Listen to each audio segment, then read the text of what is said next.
안녕하세요. 바이블 스토리입니다.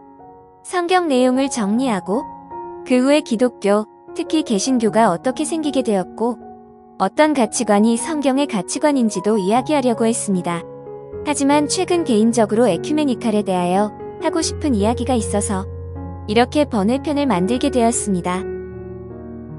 여기서 말하는 기독교는 특별한 언급이 없다면 카톨릭이 아닌 개신교를 지칭한다는 것과 에큐메니칼은 성경적이지 않고 변질된 에큐메니칼을 의미한다는 것을 미리 알려드립니다.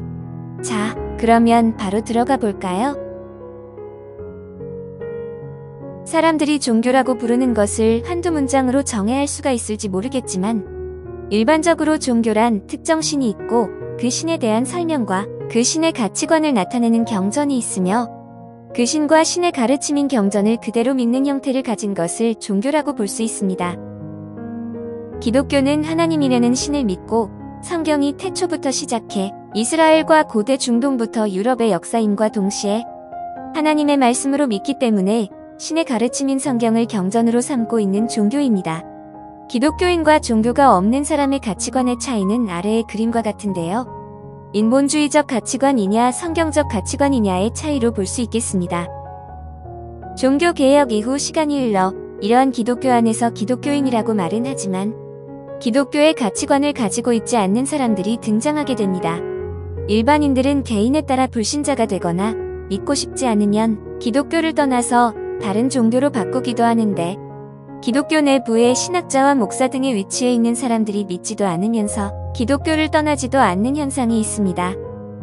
게다가 어떤 경우에는 자신의 사상과 이념, 가치관을 전파하는 도구로 성경과 믿음을 이용하는 사람도 있으며 그 중 하나가 수년 전부터 나타난 변질된 에큐메니칼 사상을 가진 사람들입니다. 에큐메니칼은 하나님이 세상을 이처럼 사랑하사 독생자를 주셨으니 이는 저를 믿는 자마다 멸망치 않고 영생을 얻게 하려 하심이니라. 예수께서 가라사대 내가 곧 길이요 지혜요 생명이니 나로 말미암지 않고는 아버지께로 올 자가 없느니라. 처럼 성경에서 확실하게 적혀있는 복음이나 어떤 가치관이 아닌 단순히 몇 번 적혀있는 세상이라는 단어에서 시작되었습니다. 성경의 핵심은 복음이고 그 복음을 믿는 믿음이 가장 중요한 가치관이고 굳이 성경이 아니라 일반 책이라도 세상이라는 단어 하나에 의미 부여할 이유는 없다고 봅니다. 어쨌든 에큐메니칼은 시대에 따라서 사상적 의미를 부여하고 의미가 변경되어 왔습니다. 처음에는 이 세상이라는 의미에서 시작하여 이 세상에 널리 퍼져 있는 교회가 되었고 그 후 다양한 교회 교파들의 일치, 삶과 봉사, 복음 전파와 세계 선교라는 의미가 되었다가 현재에는 기존의 의미는 다 버리고 정의, 평화, 창조 세계 보전이라는 뜻입니다. 성경적 가치관인 기독교 입장에서 보면 정의, 평화, 창조 세계 보전이라는 말은 상당히 애매한 말입니다. 성경의 핵심 가치관인 복음보다 다른 것을 가장 우선시하는 가치관으로 보여지며 이 운동을 비판하는 사람들의 주장에 따르면 여러 가지 좋은 말로 포장해 놓았지만 하고 있는 행동을 보면 다음과 같이 보여집니다. 정의는 교회의 예배와 성경보다 정치에 더 가치를 두고 정치적 활동을 하며 반기독교 사상인 사회공산주의를 긍정적으로 평가합니다. 예를 들면 경제의 경우 여기서 말하는 정의는 부유한 사람과 덜 부유한 사람, 노동자와 자본가의 차이를 말하는 경우가 많습니다. 평화는 종교 분쟁을 막고 평화를 위해서 하나님을 믿지 않고 성경을 믿지 않으며 종교 통합 운동을 하고 하나님이 죄라고 하는 동성애도 인정하는 등 배교와 반기독교 신앙 운동에 가까운 모습을 보입니다. 그리고 창조세계 보전은 정치적인 환경 운동인 경우가 많아 보입니다. 이런 것들을 보면 인간의 힘으로 이 땅의 평화, 정의, 아름다운 세상을 만들 수 있다는 주장처럼 보이고 마치 천국을 만들 수 있다는 인본주의 가치관이 보여집니다.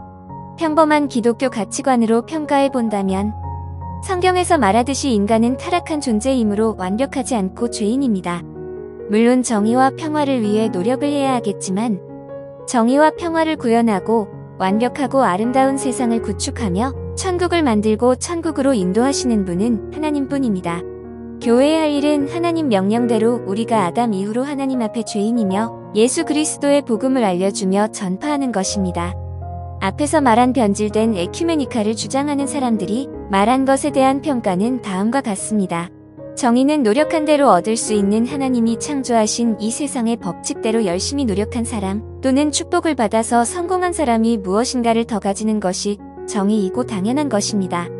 그리고 권세와 부유함은 하나님께서 허락하시는 면도 있다는 것을 알아야 하며 이것이 불공평하다고 하며 정의롭지 않다는 것은 잘못된 것이라고 봅니다. 인간은 불완전한 존재이기 때문에 완벽한 사회 시스템을 만들 수가 없고 특정한 사회체제를 완벽한 체제라고 하지는 않지만 지금까지 역사적으로 그나마 모든 사람들이 자유를 누리고 번영을 누리는 사회 시스템인 자유주의, 민주주의, 자유시장 경제 체제가 가장 뛰어남을 증명했기에 많은 기독교인들이 이것들을 지지합니다. 평화의 경우 종교 분쟁과 평화를 위해 성경을 믿지 않고 기독교를 버리는 행동은 이미 자신이 기독교인이 아니라는 것을 증명하는 것입니다. 에큐메니카를 주장하는 사람들이나 단체는 이미 하나님과 성경을 믿지 않고 성경에서 말하는 죄악도 선하다고 말하는데 기독교를 대표한다고 주장하기도 하고 단체의 명칭에 교회를 사용하는 것이 이상하다고 봅니다. 게다가 에큐메니칼 비판자들이 말하듯이 신천지 같은 이단 종파나 성경을 인정하지 않고 성경에 어긋나는 것을 가르치는 자들이나 아무런 차이가 없는데 왜 성경 중심적인 기독교인들이 이름만 교회라고 하는 사람들과 에큐메니칼 해야 한다는 게 이상합니다. 창조세계 보전의 경우는 아름다운 환경을 위해 쓰레기를 줍거나 하는 것은 타당하다고 보지만 정치적인 환경 사회운동은 긍정적인 교회의 활동이라고 보기 힘들며 교회의 본분은 하나님과 성경을 믿는 믿음과 복음 전파입니다. 정치적인 운동이 모두 나쁘다는 것은 아니지만 성경적이지 않은 정치운동은 올바른 기독교적인 정치운동이라고 보기 힘듭니다. 하나님이 세상을 이처럼 사랑하사 독생자를 보내신 이유는 예수를 믿는 자마다 영생을 얻는 복음을 위한 것이지 복음과 성경의 가르침 이외에 다른 걸 더 중요하게 생각하여 그곳에 전력을 쏟는 것은 성경적이지 않은 행동입니다. 마지막으로 변질된 에큐메니칼의 주장과 현재 사용되고 있는 에큐메니칼이라는 뜻에 맞는 내용 몇 개를 성경에서 찾아 나열하여 이 영상을 마무리하겠습니다. 변질된 에큐메니칼의 성경적 근거는 고린도전서에 나와 있는 고린도 교회 내부의 파벌싸움, 에베소서에서 말하는 그리스도의 몸된 교회, 그리고 요한복음서에서 예수님이 기도하는 중에 제자들을 하나님의 이름으로 보존하고 하나 되게 해달라는 기도입니다. 그리고 에큐메니칼 단체의 선언문 등에서 나오는 그들의 정신을 보면 1990년 1월 15일 바알의 선언에서 세상의 다양한 종교적 전통들도 하나님의 신앙으로 시작한다던가 1989년 샌안토니오의 CWME 선언에서 이웃 종교 안에서도 하나님을 만날 수 있다는 가능성을 부정하지 않는 것을 보여주었습니다. 그리고 2013년 1월 13일 WCC 제10차 부산총회를 위한 선언문을 파기함으로 종교다원주의 배격, 공산주의, 인본주의, 동성연애 등 반대, 개종전도 금지주의 반대, 성경 66권의 무우성 1000명 등 4개 원칙에 동의하지 않음을 보여주었습니다. 변질된 에큐메니칼 주장에 대하여 굳이 이야기를 하자면 성경적 근거의 경우 고린도 교회는 인간적인 무리들의 파벌이었고 교회 교파와는 성격이 같다고 보기 힘듭니다. 교파들이 나누어지게 된 원인은 단순히 말싸움이나 권력싸움 등의 문제가 아닙니다.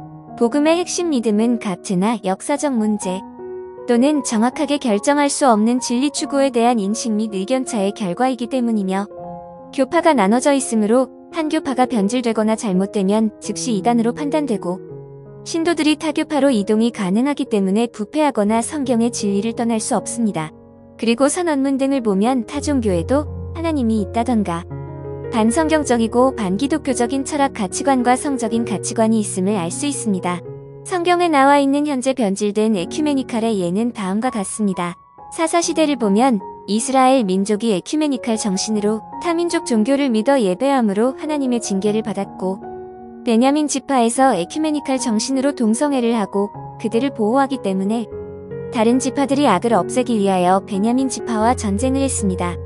그리고 왕정시대에도 몇 가지를 예를 들면 솔로몬 왕이 다른 민족의 왕과 정략결혼으로 데려온 왕비들에 의하여 에큐메니칼 정신에 합당한 이민족 신당을 건축하고 예배함으로 하나님께서 나라를 북왕국 이스라엘과 남왕국 유다로 나누어 버리셨습니다.